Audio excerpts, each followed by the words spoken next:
Son semanas, días, meses, donde hay una suerte de ruido, si usted quiere, en lo que nos pasa en el día a día.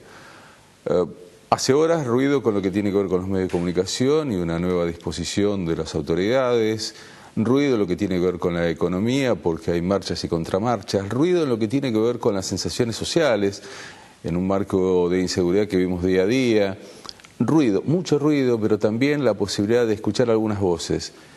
Hoy le voy a pedir que se quede especialmente en el final del programa, porque vamos a tratar de compartir una historia donde vamos a contar una vez más cómo desde una persona se puede hacer el cambio y se puede hacer la diferencia. Nuestros protagonistas también forman parte de eso. Nuestros invitados, cada uno de su campo, intentan desde uno sumar más personas y generar cambios en una sociedad que necesita indefectiblemente vivir en un marco de mucha más tranquilidad que la que vivimos en estos días. Quédese, vamos a tener muchos temas, pero además vamos a tener este final muy especial, insisto, quizás no tan habitual en la televisión, pero que creo que vale la pena destacar. Nos presentamos y ya comenzamos entonces a desarrollar una nueva edición de Límite 24.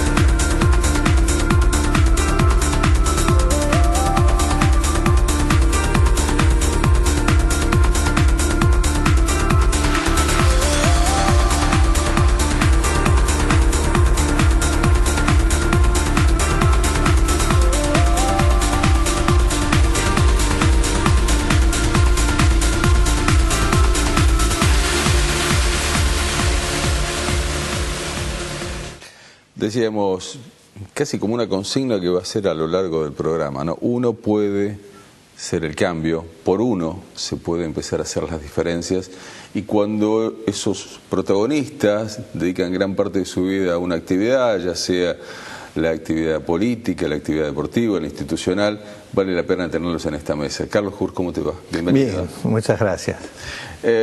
No me equivoco, digo una vida. No te voy a preguntar la edad, ¿no? Pero... No hay problema, 64 años. ¿Y desde cuándo en política? Desde los 17. ¿Te acuerdas de esa época? 17 años. Sí, los años. ¿Con quién arrancaste en la militancia? Yo tenía mis hermanos mayores, eran militantes de la Juventud Peronista allá en los tiempos de los 68, 69, y ellos ya militaban en la Juventud Peronista y yo me fui incorporando, y en los 70 explotó toda esa masiva incorporación de los jóvenes a la actividad política. Vos sabés que en uno de los primeros programas tuvimos un protagonista cercano a tu generación, que lo traemos como un testimonio de lo que fueron los 70, los 80 en la política argentina, y esa juventud, ¿no? Esa juventud de los 70, él venía del radicalismo, en tu caso venís del justicialismo. ¿Qué paralelo podés hacer entre esa juventud del peronismo, en tu caso, de allá de los 70, y la que hoy aparece en la política argentina, ya sea desde la cámpora, si querés, hasta la del radicalismo o hasta la del PRO? Mira, yo siempre creo, por lo menos mi mirada es que la juventud es la misma, son jóvenes que se incorporan y sienten la necesidad de incorporarse a una actividad tan importante y trascendente como es la actividad política. Lo que siempre cambia es las circunstancias, es como decía Ortega y Gasset, el hombre y las circunstancias. Nuestra juventud estuvo su incorporación inmersa en un tiempo totalmente diferente al actual, pero me parece que lo que es el significado de los jóvenes incorporándose producto de su idealismo, de su entusiasmo por cambiar las cosas, por trabajar para mejorar la vida de los demás, casi diría que los jóvenes somos... en ese sentido fuimos y son realmente los mismos, ¿no? Pero no había una mística distinta, digo, ¿no? En ese momento por ahí no se hablaba de una militancia rentada como hoy se habla tan libremente por ahí, ¿no? Mira, yo en ese sentido tengo una mirada. En esos tiempos no se hablaba de militancia rentada, porque tampoco hay que olvidar lo que yo te dije antes, las circunstancias eran totalmente diferentes. Nosotros, y la política estaba proscripta de la actividad cotidiana de la gente.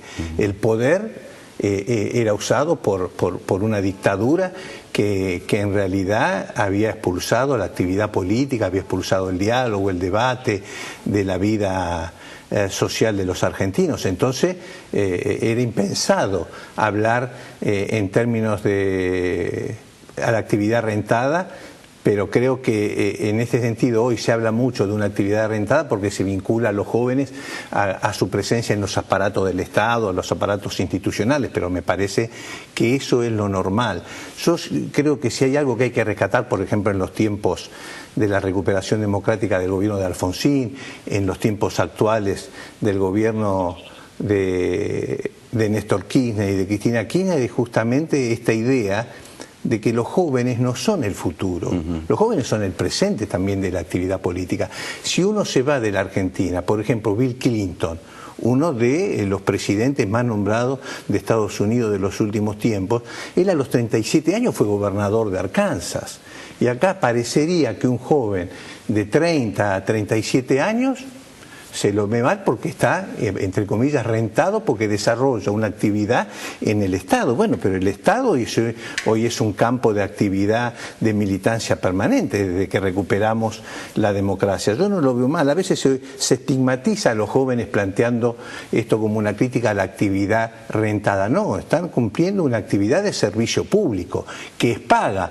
Sí, bueno, pero también como en cualquier democracia. pero hay un abuso cuando vos tenés toda una estructura conformada por militancia que muchas veces ni siquiera tiene conocimiento teórico, técnico para estar desarrollando esa actividad. Eso es otra crítica, pero le cabe tanto a los jóvenes como a los de mi generación. Si vos estás desarrollando una actividad de servicio público y sos incapaz, eso no tiene nada que ver con la edad. Me parece a veces si injusto, no sabes, no sabes. Me parece injusto centrar como crítica del conjunto de los jóvenes que están con responsabilidades institucionales que, ya te lo digo, si se usa peyorativamente, que es una militancia rentada. Eso pasa en todas las democracias del mundo. Cuando los jóvenes participan en actividades institucionales, se les paga como se les paga si el que tiene esa responsabilidad institucional tiene 50 años, tiene 60 o tiene 45. Me parece que a veces hay una crítica exagerada. Me parece muy bien, como fue en su momento la coordinadora en la época de Alfonsín. También recibió muchas críticas la coordinadora y eran jóvenes con mucho entusiasmo que, habiendo recuperado el gobierno, habiéndole ganado las elecciones al peronismo, en esa época también masivamente se incorporaron al radicalismo. También tuvieron jóvenes responsabilidades institucionales y también desde algunos sectores en su momento se los criticó ostensiblemente. Yo no siento a veces que se critique igual a los jóvenes del PRO que tienen responsabilidades institucionales en el gobierno de la ciudad. Me parece que eso no lo siento como una crítica. Yo te voy a decir, bienvenido esta vida en democracia en los argentinos y bienvenido que los jóvenes se incorporen, porque la política va a cambiar si los jóvenes se incorporan a su actividad. Si no se termina ahí. Y ojalá se incorporen en el PRO, en el radicalismo, en el socialismo, en el peronismo. Ojalá todos tendríamos que centrar las críticas no en la juventud, sino en ¿hacen las cosas bien o hacen las cosas mal? Me parece que esa es la diferencia. Carlos, quiero que compartamos una foto y me cuentes, algunos los vamos a reconocer rápidamente, otros no tanto. A ver, pongamos esta foto. Una foto que tiene blanco y negro, ¿eh? Sí, muchos años. Muchos años. Sí. Ahí está Antonio Cafiero, Juan Pablo Cafiero, estoy yo, está el arquitecto Laureiro en San Isidro, está una colaboradora Ruth Delía. Sí, una gran educadora, además de San Isidro. Una mujer fue vecina, fuimos vecinos, departamentos pegados en su momento con Ruth y el marido. ¿Cómo era tu vínculo con Antonio Cafiero y con todo lo que fue? Una familia de las históricas de San Isidro, pero además con una proyección a través de Antonio Cafiero. Bueno, mi vínculo fue también porque Antonio de alguna manera encabezó un proceso que en su momento también significó una incorporación masiva de jóvenes, la renovación peronista, ¿no? Un peronista. Un peronismo que había perdido las elecciones en el 83, un peronismo donde no se permitía en esa época democráticamente la vida interna con libertad. Antonio encabezó un proceso de renovación necesario en el peronismo en esos momentos, que muchos de nosotros nos incorporamos y trabajamos fuertemente en ese proceso. Tengo otra foto, ahí seguramente los chicos la van a ir poniendo, que tiene que ver ya con un paso importante dentro de la función pública. Vos estuviste al frente de un organismo importante, además para la región norte especialmente, ¿no? Estamos hablando del SEAMSE. ¿Recordás lo que fue ese paso por la función pública? Esa foto es con Manolo Quindimil, el intendente de Lanús en su momento. Sí, también fue cuando yo decido de alguna manera retirarme de la política y de la práctica política vecinal en San Isidro, sí fui convocado para ocupar funciones de gobierno. Una fue la del SEAMSE, la presidencia del SEAMSE allá por el año 2003, el gobernador Solá me convocó y debo reconocer fue una gran experiencia.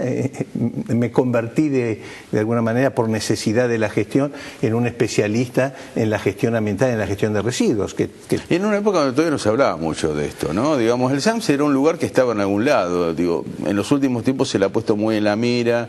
Sí, a mí me tocó asumir el SEAMSE en pleno estallido de la mirada de la sociedad sobre el SEAMSE, ¿no?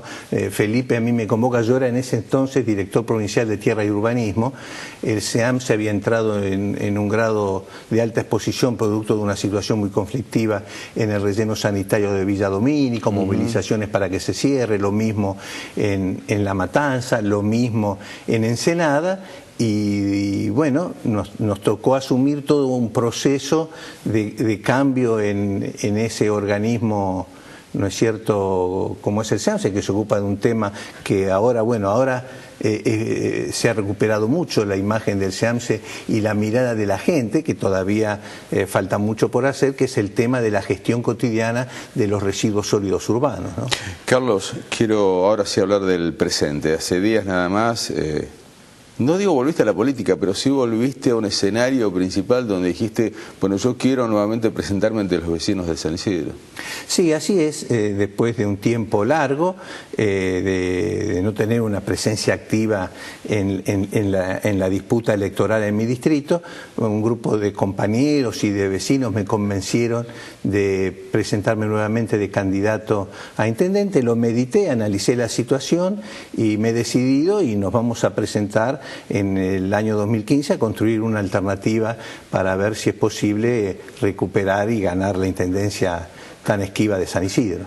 Y seguramente te vamos a volver a invitar ya para hablar de propuestas, de candidatura. Sí. Ahora queríamos hablar un poquito de historia, de anécdotas, así que... No, yo te agradezco mucho la invitación y quedo a disposición. Me parece que es un camino que se abre importante en San Isidro, que espero que los vecinos me acompañen. Seguramente, y te vamos a tener más de una oportunidad para, bueno, ya hablar de propuestas, de lo que significa el trabajo del peronismo que vos estás encabezando en San Isidro, y bueno, y ver qué te dicen los vecinos. Gracias por estar acá. No, gracias por la invitación. Nos vamos a una pausa y después vamos a meternos en el mundo Boca, en el mundo Boca Juniors, pero no, quédese tranquilo, no vamos a hablar de Superclásico, ya pasó la lluvia, ya pasó el agua, vamos a hablar de la institución, vamos a hablar de los proyectos para una nueva bombonera, de cómo está el barrio de la Boca, pero fundamentalmente de esa institución donde en la región tiene muchísimos adeptos. Quédese, ya volvemos con Límite 24.